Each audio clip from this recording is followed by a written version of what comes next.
semaine. Bienvenue à l'étude de l'école du sabbat. Nous sommes cette semaine à la leçon 10 et le titre, c'est le spiritisme dévoilé. Nous allons étudier ce sujet du spiritisme, bien sûr, à l'angle, avec sous la lunette de la Bible, afin que Dieu puisse nous aider à savoir, à comprendre ce qu'est le spiritisme et nous aider à savoir quelle est la vérité au sujet de ce sujet. Alors, si tu veux commencer, Michael, on va commencer avec une prière. Seigneur, nous voulons te remercier de cette opportunité que tu nous accordes de pouvoir étudier ta parole. Alors que nous allons ouvrir la Bible, Seigneur, inspire-nous et que ton esprit puisse nous guider à travers cette étude. C'est un sujet important, Seigneur, qui touche nos vies au quotidien, mais nous voulons que ce message puisse être inspiré par toi, Seigneur. Nous ne voulons pas notre gloire, mais nous voulons ta gloire. Et c'est au nom de Jésus que nous t'adressons cette prière. Amen. Amen. Alors, qu'est-ce que le spiritisme? J'ai été voir la définition dans le dictionnaire, ça dit spiritisme, science occulte, fondée sur l'existence ou les manifestations des esprits. Ça dit qu'il peut y avoir un enseignement même des esprits qui seraient supposément des esprits désincarnés, donc des esprits qui ne sont plus dans la chair. Il peut y avoir des phénomènes étranges, il peut y avoir des bruits, des apparitions même d'un proche qui est mort. Et d'ailleurs, je pense que n'importe qui d'entre nous, on pourrait dire qu'on a déjà connu quelqu'un, si ça ne nous est pas arrivé à nous, parce que même, je ne connais pas toute votre histoire, même si, tu sais, il y a des gens, des fois que j'ai connus, ça leur a été arrivé, mais si ça ne nous est pas arrivé à nous, on connaît des gens qui ont déjà eu une vision d'un grand-père qui est mort, ou leur grand-mère, ou je ne sais pas, quelqu'un qu'ils ont connu, ou qui ont parlé, ou quelqu'un qui a déjà été consulté à un médium. Êtes-vous déjà consulté un médium? Non. Jamais, Consulter, non, mais j'ai entendu des gens jamais, aller. Okay, moi non plus. Fait que ça a donné que nous, peut-être nous, on le savait d'avance, on n'est jamais allé consulter des médiums, mais peut-être que parmi les auditeurs, il y a des gens qui ont déjà consulté des médiums. Maintenant, souvent, les gens disent, bon, vous savez, c'est des supercheries. Et oui, c'est vrai qu'il y a beaucoup de gens qui utilisent des médiums, c'est même qui se donnent le nom de médiums, qui utilisent le spiritisme peut-être pour faire de l'argent, puis il y en a qui c'est des supercheries. Mais c'est aussi un phénomène qui est vrai et réel. Il y a vraiment des gens qui consultent et qui parlent à des esprits. On va déterminer c'est qui ces esprits-là cette semaine. Ouais. Alors, il y avait une citation à la première journée, ça disait, il y a quelques décennies, mais on pourrait dire depuis toujours, parce que ça a toujours été, on a commencé à entendre parler de récits sur les expériences de mort imminente. Des personnes mouraient, étaient ranimées, puis relataient des histoires incroyables de ce qu'elles avaient vu, entendu pendant qu'elles étaient mortes, supposément mortes. Des milliers de récits de ce genre ont été écrits, ont été étudiés dans le monde entier, y compris le monde chrétien. Des millions de gens croient que ces récits prouvent que les morts ne sont pas vraiment morts. Cette croyance fondatrice du spiritisme fait partie des supercheries les plus répandues, les plus efficaces de Satan.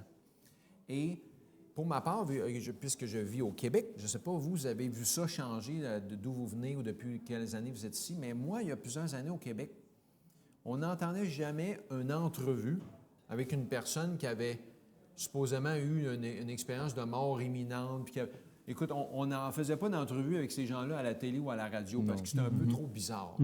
Mais depuis 10 ou 15 ans, là, on les invite partout, à la télé, à la radio.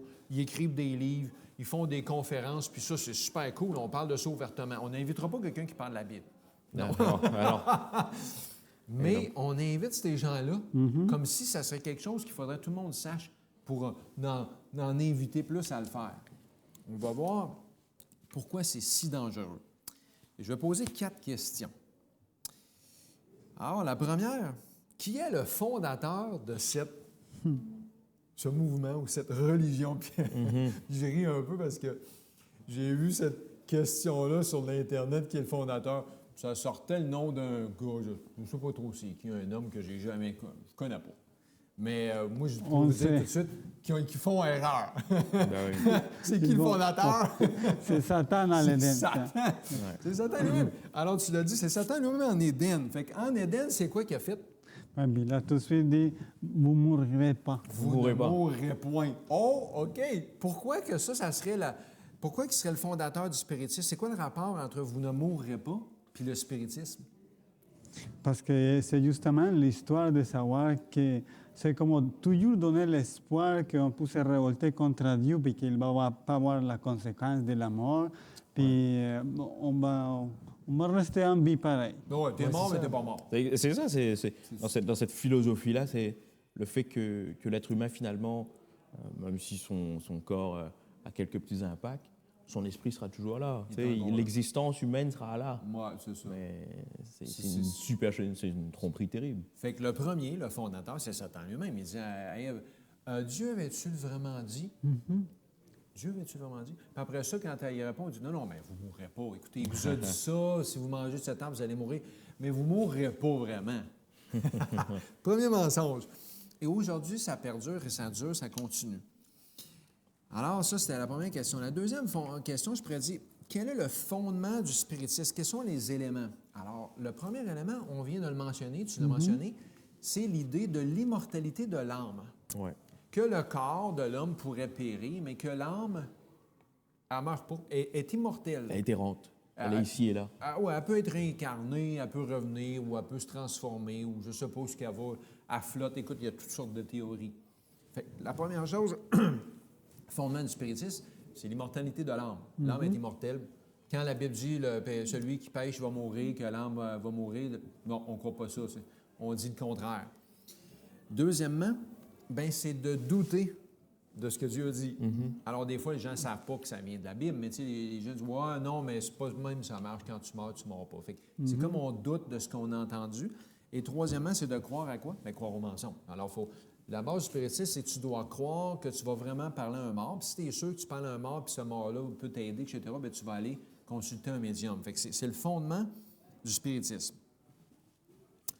Et ça disait ici, la fable qui dit que la mort n'est qu'un passage vers une nouvelle étape de la vie est fondée sur le concept d'immortalité naturelle de l'âme.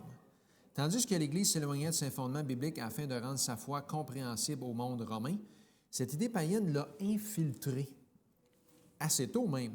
La théorie d'immortalité de l'âme est l'un des emprunts que Rome a fait au paganisme pour l'incorporer à la foi chrétienne. Et là, je pose la question, bien voyons donc, comment est-ce que l'Église romaine papale, comment est-ce que l'Église papale ou l'Église catholique romaine a infiltré ou a inséré l'immortalité de l'âme dans leur religion? Comment ils ont fait ça? C'est l'adoration aux saintes. Puis aussi, ouais, ce qu'on doit comprendre, c'est qu'on voit toujours le conflit entre Dieu et Satan. Il va percer l'Église, que c'est la chose plus sacrée, pour amener aux gens au tort et à croire aux mensonges. C'est pour ça que notre seul fondement et notre règle de foi, c'est la Bible. Parce que c'est là-bas qu'on va arriver à démélanger le vrai du faux.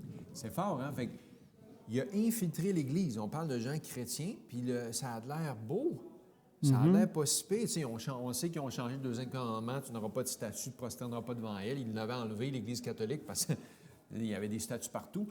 Puis après ça, mais ils ont dit, bon, on fait les prières aux saints. Ça a l'air spirituel, ça a l'air même biblique, mais c'est contraire à la Bible. Parce que si les saints sont morts, ou si les supposément fidèles sont morts, ben, tu ne peux pas leur prier. Ils pourront t'aider.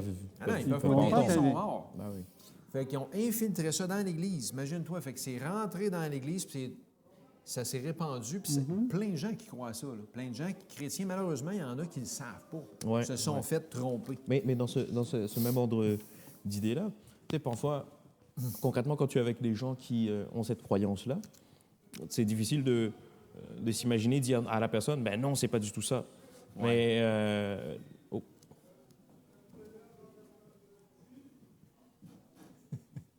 Je sais pas quoi leur dire. Alors, recommence cette phrase-là. Là.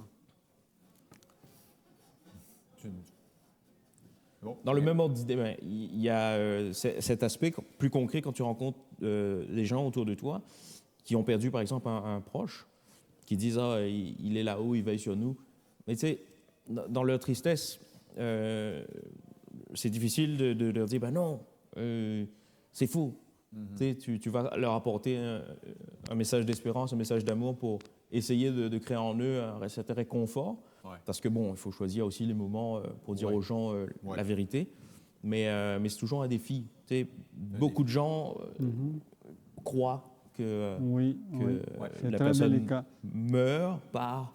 Mais la réalité est plus difficile encore. Comment une personne qui... Ça mène à notre débat. Comment une personne qui supposément morte nous voit du haut du ciel en train de souffrir, bon, c'est particulier. Mais en tout cas, on a un devoir ici de partager un message d'espérance, message d'espoir et la vérité. Bien, je pense que c'est un bon point que tu fais là. Il y a un défi énorme. Et tu sais, moi, j'ai souvent appris, on ne peut pas emmener une personne à se détacher de sa croyance avant qu'on lui présente une nouvelle croyance à laquelle elle doit s'attacher. Donc, on ne peut pas l'aider à se sortir d'idolâtrie si on ne lui présente pas Jésus-Christ, le seul vrai Dieu. Alors, il faut comme y en donner assez ou qu'elle sente une nouvelle espérance qu'elle puisse se détacher de celle-là. Absolument. Mais une chose, on ne peut pas dire à cette personne-là, ce que tu as vu, c'est rien. Tu es dans le faux. Ben non, parce que on peut pas. C'est vraiment vrai. Il y en a qui ont vraiment vu apparaître des esprits qui leur ont parlé puis qui leur ont dit des choses qui disent que personne ne savait. Fait que là, dans la leçon, on va l'expliquer un petit peu plus. Bien sûr, pourquoi de ça. Oui, c'est ça.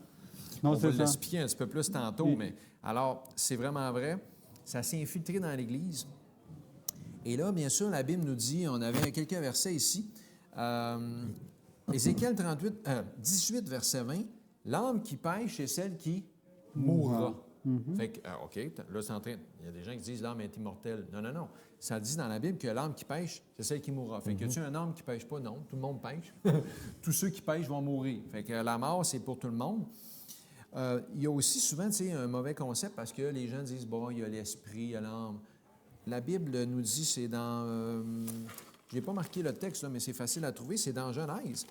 Lorsqu'on regarde en Genèse 2, je crois, Genèse 2, verset 7, l'Éternel Dieu forma l'homme de la poussière de la terre. Il souffla dans ses narines un souffle de vie, et l'homme devint un être vivant. Et dans certaines versions, ça dit une âme vivante. Alors, d'après la Bible, une âme, c'est une personne vivante. C'est ça, là. Si tu enlèves la vie ou le souffle, il n'y a plus rien. Il n'y a pas d'âme à l'intérieur du corps, puis que cette âme-là, elle s'en va quelque part. Si un corps, il n'y a pas de vie dedans, il est mort. On parle du souffle de vie. Il ne va pas à nulle part, puis tout, il est dans la terre. On va le voir, ça va être la partie que Jorge va faire sur la mort. C'est quoi la mort? Mais là, moi, pour finir, ça dit dans Job 7, 7 à 9, « Ma vie est un souffle. » Puis il dit, « Mes yeux ne verront plus. Les morts ne reviennent pas. » Fait que c'est clair que... les morts est mort. C'est fini. Oui. Puis Dieu, dans la Bible, on voit souvent ça, le Seigneur avait interdit à son peuple toute implication dans l'occultisme. Telle que soit la forme qu'il prenait, il ne devait pas tolérer dans leur sein les spirites ou les médiums qui consultent les morts. Ces personnes-là devaient être mises à mort. Puis c'est sûr, on n'est plus dans une théocratie, il n'y a plus de mise à mort, là, il n'y a plus de châtiment comme ça. Mais c'était censé de protéger Israël contre l'idolâtrie puis les faux dieux. Alors, on a des textes extrêmement clairs. Un des plus textes, c'est dans Ecclésiaste 9, verset 5. Un texte très, très connu qui dit... si tu veux, je peux le lire, si tu veux. Oui, OK, vas-y. Ecclésiaste 9, verset 5. Les vivants, en effet, savaient qu'ils mourront, mais les morts, ils ne savent rien. Il n'y a pas ou plus de salaire puisque leur mémoire est oubliée. Et voilà. La mémoire est oubliée, il n'y a plus de salaire. Donc, elle ne peut pas faire des choses puis être... Tu sais, quand tu as un salaire, c'est parce que tu travailles et tu fais quelque chose. Les morts, ils ne travaillent pas, ils ne font rien, il n'y a pas de salaire. Ils ne savent rien. Fait que c'est pas vrai qu'ils savent ce qui se passe sur Terre. Là, tu vas me dire... Il y a des gens qui vont dire, attends une minute, là. Tu es en train de me dire que... La vision que j'ai eue... Ma grand-mère, l'esprit que j'ai vu, il ne savait rien? Oui. Non, on ne dit pas qu'il ne savait rien, on dit juste que c'est probablement pas ta grand-mère. On va y arriver. Exact. Mais c'est intéressant parce que tout au long du trimestre, il y a une extériorisation de la vérité. Et là, ce sujet-là est tellement important que la nuit va trouver toutes sortes de moyens pour que les gens n'entendent pas ce message. Mais c'est une réalité. La Bible en parle. On a tellement de versets qui nous montrent la réalité de la mort. On ne peut pas se dire non, c'est pas ça. Mais les vivants, en effet, savent qu'ils mourront, mais les morts ne savent rien. C'est clair. C'est pour construire, comme tu dis, une doctrine, là, puis là, on en lit quelques-uns aujourd'hui. Mais quand tu veux construire une doctrine sur les morts, on a des centaines de textes. Absolument. Finalement, on est capable de bâtir quelque chose de solide. On ne prend pas un texte ou deux, puis on arrive avec une doctrine solide. Il y a cette influence aussi. Il faut qu'on se rende compte que l'ennemi utilise toutes sortes d'artifices. Oui. Il est à l'ouvrage. Oui. C'est Subtil, urgent. c'est subtil, C'est ouais. urgent parce que c'est sûr qu'on ne peut pas tout maîtriser, mais il y a des choses évidentes. Satan est en train de déployer son armée Ouais. tout autour de la terre pour que le maximum de gens n'entendent pas le message de la vérité. C'est ça. Mais Dieu est encore plus fort. Amen. On doit en tout temps se cramponner à cette vérité-là et faire de notre mieux pour partager autour de nous pour la parole. Mais il faut qu'on prenne conscience que même si on tente de donner cette vérité-là, l'ennemi a emprise sur beaucoup. Oui, oui, Mais oui. Dieu peut oui. les délivrer. Ça, Puis, c'est une pour finir, réalité. tu sais, il y avait l'histoire, on connaît un peu l'histoire du roi Saül dans 1 Samuel 28. Le roi Saül va consulter une médium. Il fait apparaître supposément Samuel, qui le connaît très bien. Samuel lui dit « Tu vas mourir ». Oui, Il perd espoir et littéralement, il s'en va en la guerre en sachant qu'il va mourir. Puis c'est fini. L'Esprit lui a clairement donné un désespoir ouais. et c'était fatal pour lui, il en est mort. Et là, je pose la question, pourquoi le spiritisme est-il si fatal et dangereux? Parce qu'on va le voir. Vous allez apporter un paquet de textes. Si les morts dorment et ne savent rien, qui donc apparaît? Ouais, Et c'est ce qu'on va voir. Exact. La réponse, c'est que ce sont des démons, bien sûr. des anges déchus. Oui. Et si on parle avec des démons, attention. Mais, comme on va voir dans le reste de la leçon, c'est extrêmement subtil. Les gens disent, ben oui, non, c'est un démon qui m'apparaît, je veux savoir. Non, non, non.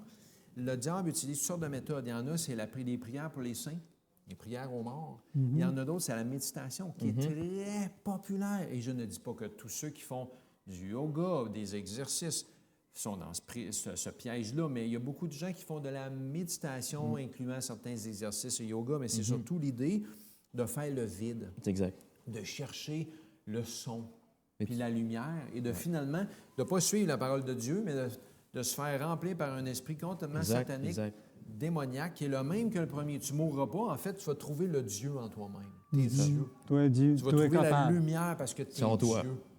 Non, non, la Bible a dit qu'il y a un seul Dieu. Ouais. Oui, Fait c'est ça. que, on va continuer. Et maintenant, Georges, je vous raconter un petit peu c'est quoi, selon la Bible, c'est quoi la mort? Définis mort. pour nous clairement qu'est-ce qui se passe quand on est mort. La mort, c'est très bien intéressant. Je voulais juste, avant de nous rentrer dans ça, vous raconter une histoire qui nous aide à comprendre la façon comment on peut être piégé pour cette apparition parce qu'elles sont réelles. Mais comme tu as mentionné, ça c'est pas nous être cher, ça sont des démons. Il y avait un pasteur retraité et il avait été au service pendant toute sa vie, mais il est tombé malade, très malade, et seul, tout seul dans sa chambre d'hôpital.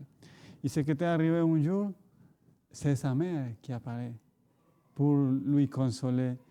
Puis le pasteur il lui a dit, sors d'ici Satan, ma mère est morte. Puis effectivement, ça a été apparu. Mais la chose devient plus intéressante parce que ça c'est ton père, parce que les deux parents à lui, il était décédé. Okay. Et il vient, il a dit, mon fils, ta mère était tellement blessée par ces paroles que tu l'as dit. Tu vois comment l'ennemi essaie de jouer aussi avec les émotions. Mais il a fait la même chose. Wow. Sors d'ici, je sais qui est tout, tu es Satan, sors de ma chambre. Mon père est mort. Oh, wow. Et ça a été revenu jamais. Ça c'est pour dire à quel point l'ennemi, il va jouer avec notre sentiment. Parce que dans la solitude, quand on est malade, quand on est avec la douleur de la perte de notre chair, il va profiter de ces moments-là. Des réponses, puis là, oui, ça t'apparaît, puis ça te donne des réponses. Puis c'est pour dire que c'est ça qui va arriver. Puis on doit cibler l'exemple de ce pasteur qui a vraiment été ferme. Il n'a pas laissé... Il n'a pas joué avec ça. Oui, exactement. Il n'a pas laissé la chance à jouer, à se laisser consoler ou quel que soit.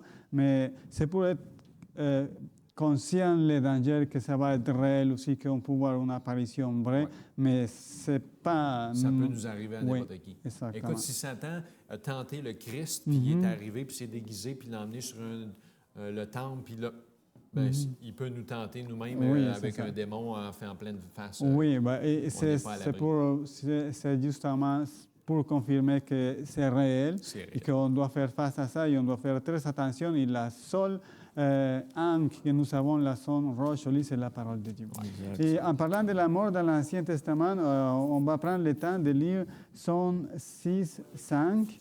OK. Et ça nous dit, car celui qui meurt n'a plus ton souvenir. Qui te louera dans les jours des morts? Et ça pose la question, ça c'est clair et ça c'est définitif. Les morts, ils ne pourraient pas louer l'Éternel. On va lire aussi le Psaume 115, 17. Si tu pourrais m'aider, Joël. Ouais. 115, 17. 17, oui. Ce ne sont pas les morts qui célèbrent l'Éternel, ce n'est aucun de ceux qui descendent dans le lieu du silence.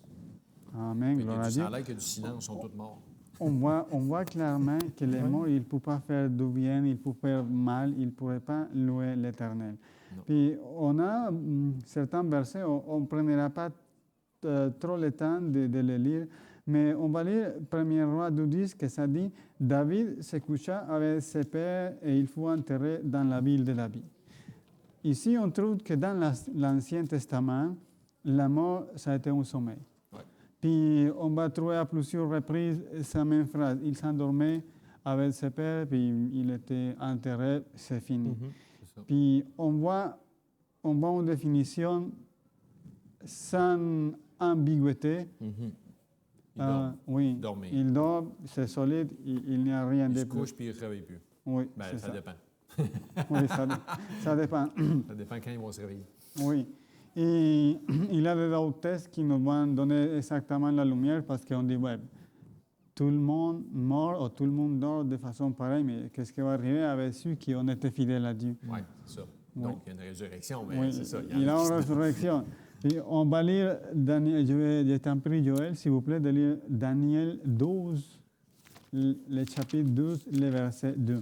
Ça, c'est un texte clé qui nous amène l'espoir, mais qui en même temps nous donne cette définition de sommeil pour la mort. Daniel 12, verset 2. Oui, Plusieurs de ceux qui dorment dans la poussière de la terre se réveilleront, les uns pour la vie éternelle et les autres pour l'opprobre, pour la honte éternelle. OK. On a ici une très bonne définition. Très clair. La mort, c'est pour tout le monde pareil, c'est comme un sommeil. Mais après, il va arriver une chose, c'est que tout le monde va revenir à la vie, mais par rapport à ses décisions dans la vie, il va avoir ou la vie éternelle Très clair. ou la mort éternelle. Ah oui, tout le monde dort dans la poussière. Ils ne sont pas au ciel, ils sont tous dans la terre. Oui, c'est ça. Les morts. Ce sont bons ces petits détails qui nous offre la Bible parce que il va parler d'un sommeil, mais ça va dire c'est ce qui dort dans la poussière. Ouais. Ça, c'est une référence catégorique et contundente à la mort. On est sur la terre, On retourne dans la poussière. tout le monde dort, il n'y a pas de conscience, comme on l'a déjà lu dans ce texte. Puis, oui, c'est ça. Puis, une autre chose intéressante, c'est savoir qu'il n'y a pas de mélange avec de rien. Et dans Job 19, 25 et 26, ça nous dit « Mais je sais que mon Rédempteur est vivant. Amen. Ah oui, oui. Et qu'il s'élèvera le dernier sur la terre. Quand ma peau sera détruite, il s'élèvera. Quand je n'aurai plus de chair, je verrai Dieu. » Ça nous donne une idée claire que oui, on va mourir, on va devenir poussière, mais on doit se rappeler, on doit savoir que Dieu est vivant. Amen. Et qu'un jour, on va le voir et on le va vers nous-mêmes. Il y a certaines versions qui vont dire « Pas autre, moi-même, je le verrai avec mes yeux. » Avec mes yeux. Puis ça, c'est clair, c'est bon parce qu'on doit être conscient que la vie que Dieu nous accorde, c'est personnel, c'est Ouais. individuel. On ne va pas l'interchanger parce qu'il y a trop de courants et de théories qu'on revient à autre chose, qu'on va passer à un autre être, mais ça n'arrive pas. On va rester toujours les mêmes. Toujours, oui. Puis l'Ancien Testament est clair pour nous dire ça. Puis, Ben oui, ça dit qu'on a été créé à l'image de Dieu. oui, exactement. Capable de choisir avec une personnalité, une individualité. On n'est pas. Exact. Donc, on ne vient pas Ouais. 4 fois, on est intégré une fois, puis on a la possibilité de faire le choix, soit pour ressusciter pour la vie éternelle ou pour la mort éternelle. Oui, c'est ça. Il y a beaucoup de choses qu'on pourrait dire, mais on est pris par le temps. Mais je voulais juste mentionner que la mort, c'est un repos jusqu'à au jour de la résurrection, pour ceux qui ont cru à Jésus, qui ont confessé leurs péchés, et ça fera une différence. Je ne sais pas si à vous avez déjà arrivé. Des fois, on s'endort 10 minutes et on se réveille Ah oui. et on pense qu'on a dormi toute la nuit. Aucune idée. Mais des fois, c'est le contraire. On se réveille, on a dormi toute la nuit et on pense que c'est juste 15 minutes. C'est juste pour donner une petite illustration. Ouais. Ce sommeil qui nous sépare, ce sommeil de la mort, ça va être juste une seconde qui va nous séparer de la résurrection quand on va revenir en vie. Et c'est un espoir. Et ça, c'est un appel aussi à rester fidèle à Dieu parce que pour nous, depuis petit, on entend que Jésus revient bientôt et on est déjà rendu à 40 ans et plus pour certains de nous ici, puis ils ne s'arrêtent pas. Mais on ne doit pas se désespérer pour ça. Ouais. Si on doit mourir, finalement, ça va être juste une minute qui va nous séparer. Le temps, ça ne compte pas quand on dort. Ça fait 6 000 ans. Adam, ça fait 6 000 ans qu'il est en poussière. Il se fait non. Non, c'est vrai, 5 000 parce qu'il a quasiment vécu 1000. Fait que, mais imagine, il va se réveiller, lui, il n'aura pas d'idée que ça a été plus long que celui qui va avoir été mort quelques mois. Oui, c'est ça. Il a regardé le film de l'histoire. Qu'est-ce qui s'est passé? Il se réveille, qu'on est hey, wow! On va aller au ciel. Il n'y a qu'une différence. Puis c'est pour nous rappeler, il y a beaucoup de textes qu'on a comme référence dans la Bible, dans l'Ecclésiaste, dans nos livres, mais c'est savoir, l'Ancien Testament nous dit la mort est un sommeil, puis la vie arrivera pour ceux, la vie éternelle, ceux qui ont bien réagi, ceux qui ont mal choisi la mort éternelle. Ouais. Puis on va voir la même direction sur ce sujet dans le Nouveau Testament. Ouais. Puis on va voir même l'autorité des paroles de Jésus quand on était ici sur terre qui nous confirme ça. On confirme que la mort est comme un sommeil. Lazare dort. Bien ça. Et on va le lire, on va chercher Jean 11, les versets 11 ou 14. Et on va Jean lire. 11. Oui. Oui. Je vais laisser le lire, s'il vous plaît, Michael. 11, 14. Oui. Après ces paroles, il leur dit, « Lazare, notre ami, dort, mais je vais le réveiller. » Les disciples lui dirent, « Seigneur, s'il dort, il sera guéri. » Jésus avait parlé de sa mort, mais ils crurent qu'il parlait de l'assoupissement du sommeil. Alors, Jésus leur dit ouvertement, « Lazare est mort. » Est mort. C'est clair. Jésus dit dort, Jésus dit, mais il est mort. Je l'ai dit qu'il est mort. Même affaire. C'est très intéressant parce que notre Dieu, notre Jésus, il connaît les choses comme ils sont. Amen. Puis il dit, il a juste endormi parce que finalement, si ça a été différent. Oui, il va se réveiller, tu vas pouvoir le guérir. Non, il est vraiment mort. Il est mort. Mais c'est pour savoir la puissance de Dieu parce que c'est très difficile pour nous savoir qu'on va devenir poussière et qu'on va nous-mêmes revenir en vie. Puis ça, c'est un mystère aussi. Mais ça reste toujours sur la garantie de la puissance de Dieu créateur, de savoir qu'un jour, on va se réveiller et on va garder la connaissance individuelle que nous avons de nous. Et ça, c'est merveilleux. Et je rends gloire à Dieu parce que c'est juste Dieu qui peut faire ça. Amen. Puis j'aimerais aussi être moi-même, pas d'autres. Mais non, c'est ça, c'est clair. Parce que pas, on va revenir et dire, c'est Georges, on écoute un long corps, on va être fantastique, mais on va reconnaître la personnalité de la personne. J'aimerais essayer d'avoir le temps de parler un petit peu de ce sujet que tu as touché. Okay. Mais j'aime bien aussi que nous pouvons lire Corinthiens 15, 51 ou 54. Justement pour parler plus de... Je vais te laisser lire ça, Joël, s'il vous plaît. Pour parler par rapport à la résurrection, pour avoir clair où, quel moment c'est que cette résurrection va avoir lieu et avoir une réponse catégorique biblique, comment est-ce que ça passe. On va lire le 1 Corinthiens, le verset 15, 51. 51, 54. Ou 54, oui. Alors, à partir de 51, voici, je vous dis un mystère. Nous ne mourrons pas tous, mais tous seront changés. En un instant, en un clin d'œil, à la dernière trompette, la trompette sonnera et les morts ressusciteront incorruptibles et nous serons changés. Car il faut que ce corps corruptible revête l'incorruptibilité et que ce corps mortel revête l'immortalité. Lorsque ce corps corruptible aura revêtu l'immortalité et que ce corps mortel aura revêtu l'immortalité, alors s'accomplira la parole qui est écrite. La mort a été engloutie dans la victoire. Amen. Gloire à Dieu. Ce sont des textes assez profonds et qui nous donnent la foi solide en Jésus-Christ. Parce que la résurrection qu'on va voir, c'est pour la vie éternelle. Et une chose que j'aime bien, c'est que ça a dit, on va être changé. Mais ça veut dire pas qu'on va être changé à un autre être ou à une autre vie différente. Non, on va avoir cette même être. C'est juste que j'aime bien ce concept d'incorruptibilité. Ouais.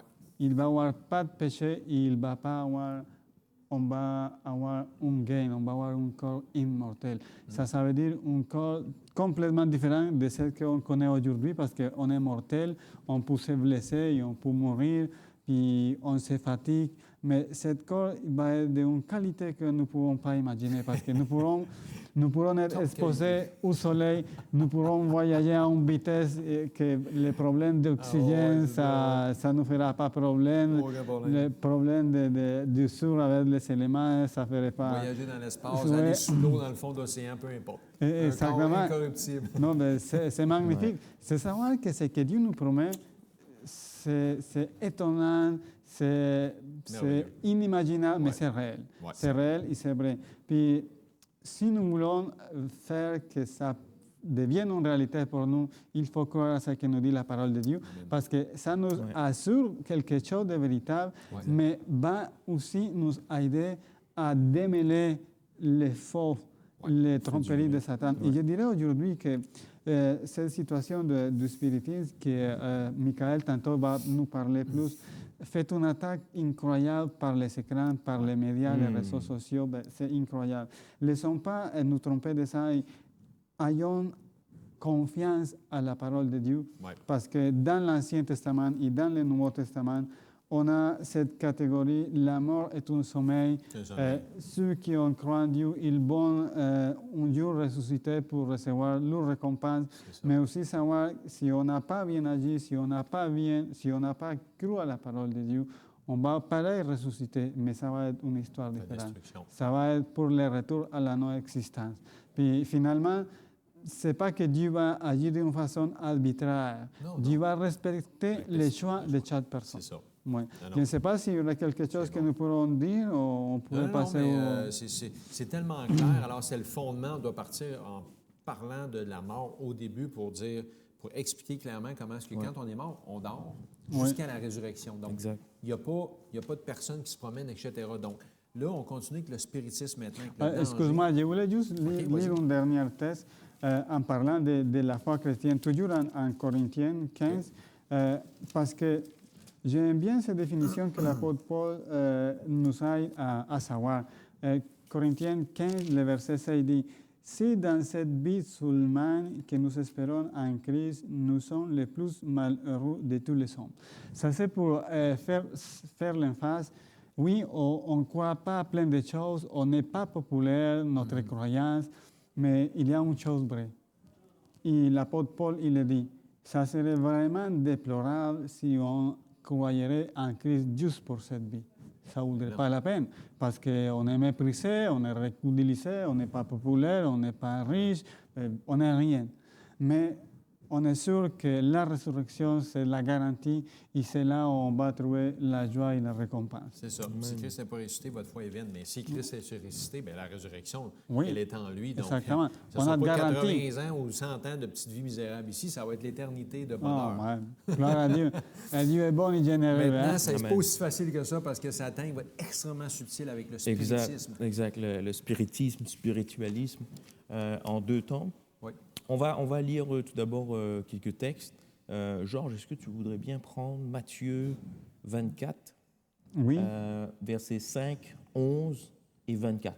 Bien différents, hein? 5, Parfait. 11, 24. OK, je lis ça. On va le lire tout de suite?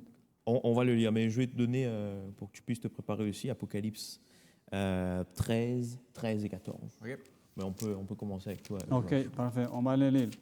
C'est la parole de Dieu qui nous dit « Ces plusieurs viendront sur mon nom en disant « C'est moi qui suis le Christ ».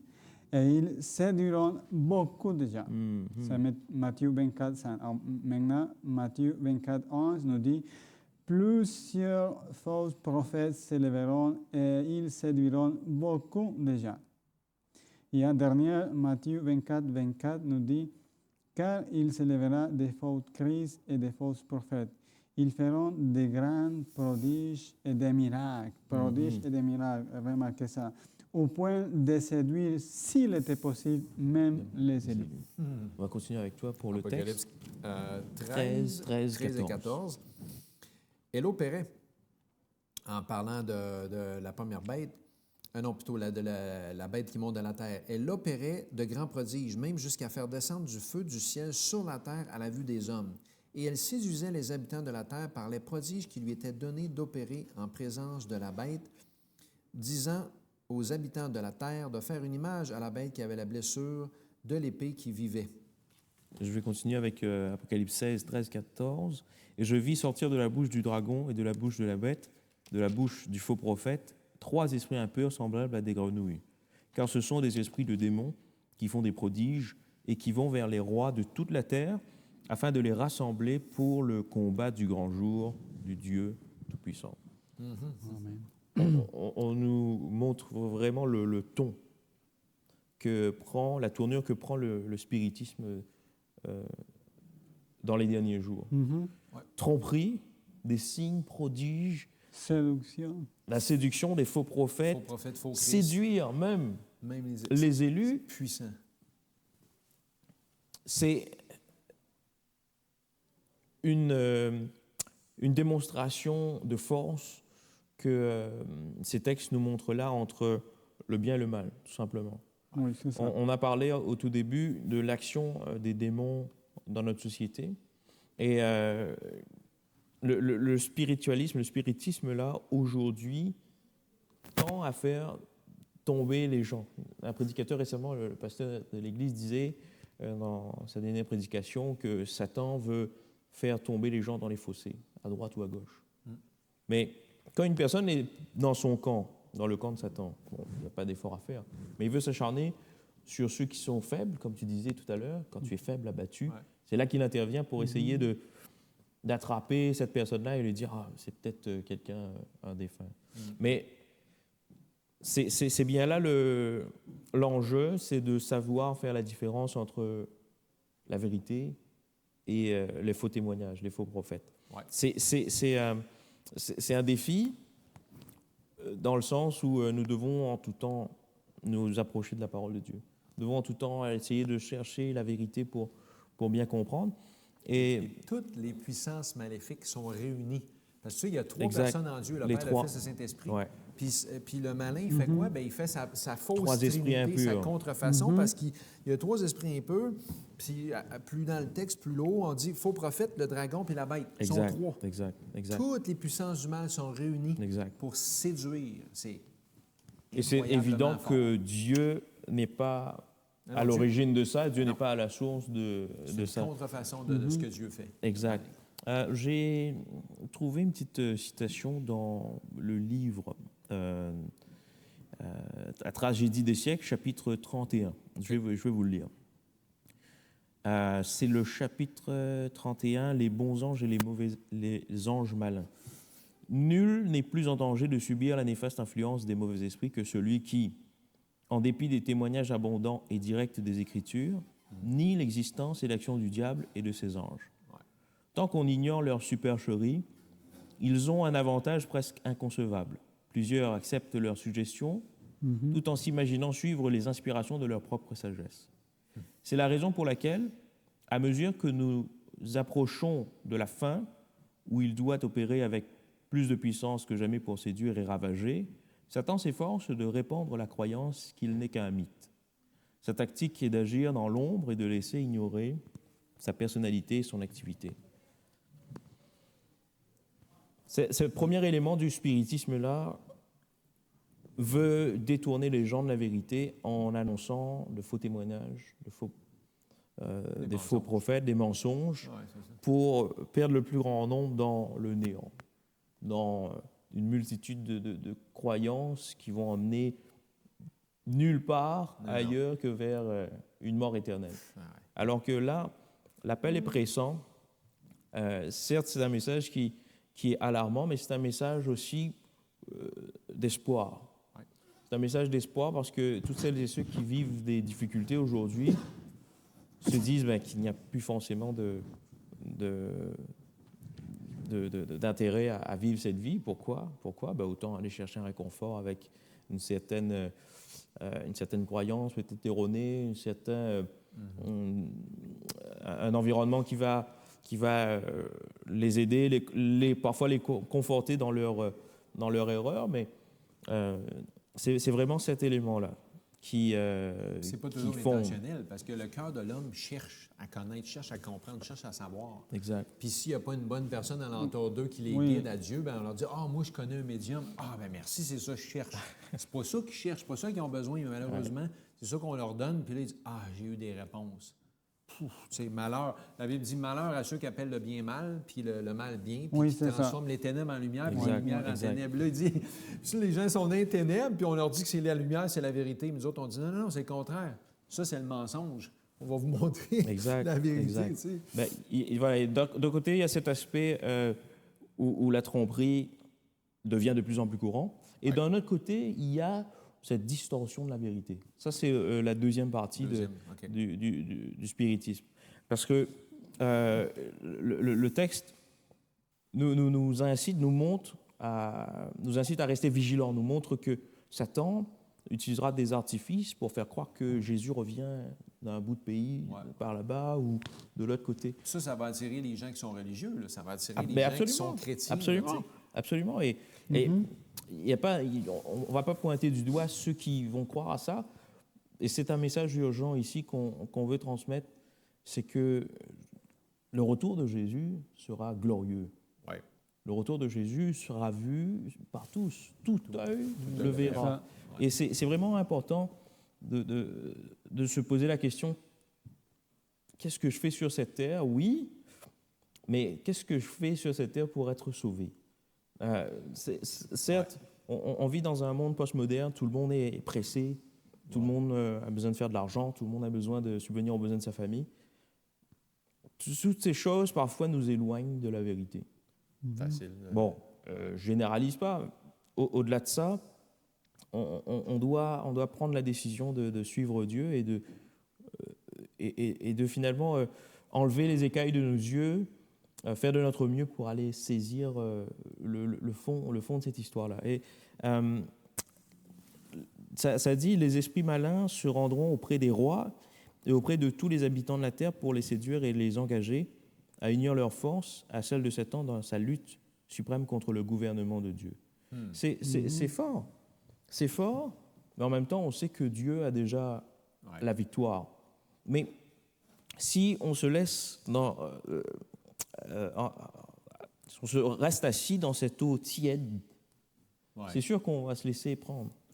Mais l'important ici, c'est de prendre position pour Jésus. Oui, c'est ça. De savoir, est-ce que je marche avec Jésus ou non? C'est ça. Il n'y a pas de milieu. Il n'y a pas de route. Certes, la route avec Dieu n'est pas forcément toujours simple, mais je veux dire... C'est croire à ce que Dieu dit ou pas y croire. Exact. Il faut à un moment donné choisir. Bon, on passe tous par des hauts et des bas dans notre vie chrétienne. Ouais, c'est ça. Oui, c'est ça. Mais à un moment donné, il faut qu'on cesse, et je parle pour moi le premier, il faut qu'on cesse de marcher entre les deux. Ouais, de tituber, comme dit. Oui, c'est ça. De prendre vraiment cette décision de suivre Dieu, de nous nourrir de sa parole quotidiennement, d'entrer en communion avec lui par la prière, et aussi être conscient qu'il y a des influences extérieures quotidiennes qui nous éloignent de notre Dieu. Et je pense à cette nouvelle génération de jeunes qui sont influencés, bombardés par toutes sortes de choses. On va dire qu'on a été préservés dans notre enfance, mais même si nous, on avait été influencés par ça ça se pourrait qu'on serait dans la même situation. Mais je veux dire, c'est un appel important À prendre ça au sérieux. à prendre ça Ah. vraiment au sérieux. Oui, Parce que c'est ça. aujourd'hui, une vie chrétienne déjà est difficile, mais une Ouais. vie chrétienne où ça comprend une famille parfois, c'est encore plus complexe dans ces moments-là. Mais il faut remettre nos vies Ouais. entre les mains de Je sais Dieu. pas si c'est ce que tu essaies de dire, mais c'est comme si on dirait, ben tu sais, Jésus a donné un avertissement, mais tu sais, c'était important ce que Jésus a dit. Exact. Prenez garde, méfiez-vous des faux prophètes, des faux Christ, etc. Puis on dit, ouais, mais moi, j'ai jamais consulté de médium. C'est plus subtil que ça, parce que comme tu dis, si on ne fait pas attention, tout ce qu'on regarde qui vient de Hollywood, de Netflix ou de Exact. Prime, peu importe, presque toutes les téléséries, presque tous les films, presque tout ce qu'on voit est imprégné de spiritisme. Mais bien Il y a sûr. quasiment tout le temps Il des y a un gens message caché. des morts qui ne sont pas morts, puis des gens qui parlent aux morts, puis des prières aux morts, puis des espèces de tours de magie noire. Ouais, C'est ouais. presque partout. Exact. Puis si des fois on dit c'est banal, bon, je regarde ça. Mais si on grandit, puis nos enfants grandissent, puis on grandit en regardant ça, ben on va le banaliser. Puis à un moment donné, quelqu'un va nous inviter, viens-tu, on va aller voir. Bon, il n'y a rien là, on joue avec. Je l'ai regardé des centaines de fois à la télé. Non, non, non, non. Ouais. Ça peut être une fois de trop, ça peut nous perdre. Comme tu dis, c'est sérieux. On ne peut pas jouer Non, avec non, ça non. parce que ça peut mettre en vie notre vie éternelle, en jeu notre vie éternelle. Et même si ce n'était pas notre intention, même si ce n'était pas intentionnel, qui de nous ne voudrait pas voir des miracles? Puis voir des gens Ben, c'est guéris. Mais ça dit spectaculaire. qu'à la fin, Exactement. on va voir C'est des ça qu'on verra. miracles. Mais il va y avoir des faux miracles puis des vrais. Ça va- la seule façon de savoir, c'est si ces gens-là agissent La pas lumière selon de la parole parole. de Dieu, si selon la loi, le témoignage, si leur Exact. vie Bien n'a sûr, pas ouais. des fruits, on va dire, touche pas à ça. Exact. Puis si on n'aurait pas eu les avertissements bibliques, on n'aurait aucune idée de savoir comment déceler le vrai du faux. Ouais. Mais Jésus nous l'a dit. S'il dit, voyez le Christ, n'y allez pas parce que Jésus ne va pas mettre les pieds sur terre. On Oui, avait c'est étudié ça, le moi. son 7 ou 8, là, tu sais. Ouais. Fait que, Justement. une chance qu'on a la parole de Dieu, on est averti d'avance. Mais Georges, tout à l'heure, tu as fait allusion aux émotions. Oui, ouais. c'est ça. Aux émotions. Tu sais, tu Feeling, parles de films, tout ça. Mais il y a toute cette industrie aujourd'hui, tu parles d'Hollywood aussi, la musique, Musique. Ah, tout ce qu'on entend, tout ce qu'on voit. le Comme tu dis, marketing, on le banalise, Ouais. mais il y a tellement d'artistes aujourd'hui, musique, qui démontrent au public, qui montrent au public leur appartenance. Ah oui. Ils sont clairement inspirés par des démons. Ben absolument, tu sais, ils font, bon, Ouais. on va pas rentrer dans le complotisme, mais Pas ils juger font des comment signes. c'est ça. Ouais. Tu sais, le train de vie, quelqu'un qu'on n'a jamais vu, du jour au lendemain, elle connaît un succès extraordinaire, Ouais. mais qu'est-ce que c'est? Ça vient d'où? Hein? Mais on doit absolument veiller à ce qui rentre par nos oreilles, ce qu'on voit, parce que, tu sais, c'est peut-être banal, la musique, mais c'est quelque chose qui vient nous Oui. toucher parfois. C'est puissant. Tu parlais d'émotion, mais c'est avec cette musique-là, Ah oui. Satan, Parce qu'il y a de la musique il aussi. était un d'accord, ange, oui. était un ange de lumière, il Ouais. maîtrisait C'est ça faire de la musique. comme Oui, un c'est ça. chef. Mais aujourd'hui, l'influence que cette musique-là a dans notre vie, dans la vie de Ouais. celles et ceux qui l'écoutent, ben, peut être dévastateur. Ouais. Tu sais, tu te sens bien, une petite musique, ça c'est bien. Mais sauf qu'au fil du temps, ça rentre dans ton esprit, ça t'envoie à faire des choses et de plus en plus, tu te dis, c'est bien, mais tu t'éloignes de Dieu. Tu t'éloignes de Dieu. Fait que On c'est ne se rend quasiment pas dans tout, compte. comme tu as dit, spiritualiste peut être dans la musique, dans les films, les séries, ça peut être dans le marketing, ça peut être à l'école, ça peut être dans... puis pour les puissants, c'est peut-être pas ça, mais c'est souvent la franc-maçonnerie, ils sont dans des ordres secrets pour avoir la puissance, pour accéder. C'est partout. C'est partout. une On se réalité. méfie, C'est on une se réalité. Oui, je voulais juste mentionner que dans le verset qu'on a lu dans Matthieu, ça parle des faux prophètes et des faux Christ. Ça veut dire que c'est un appel spécial pour nous les croyants. Parce que c'est nous les croyants qui croyons au prophète et au Christ. Ben oui. Et c'est pour dire, Satan, il fait une attaque plus spéciale et plus directe et dirigée vers nous. Il faut faire attention, il faut garder nos enfants, il faut nous garder nous-mêmes, oui. comme Michael nous a dit, parce qu'on est aussi dans les cibles et on peut être piégé, puis on doit vraiment s'accrocher à Dieu. Oui, c'est ça. Mais pour finaliser un petit peu ce propos-là, j'aimerais quand même lire une petite citation.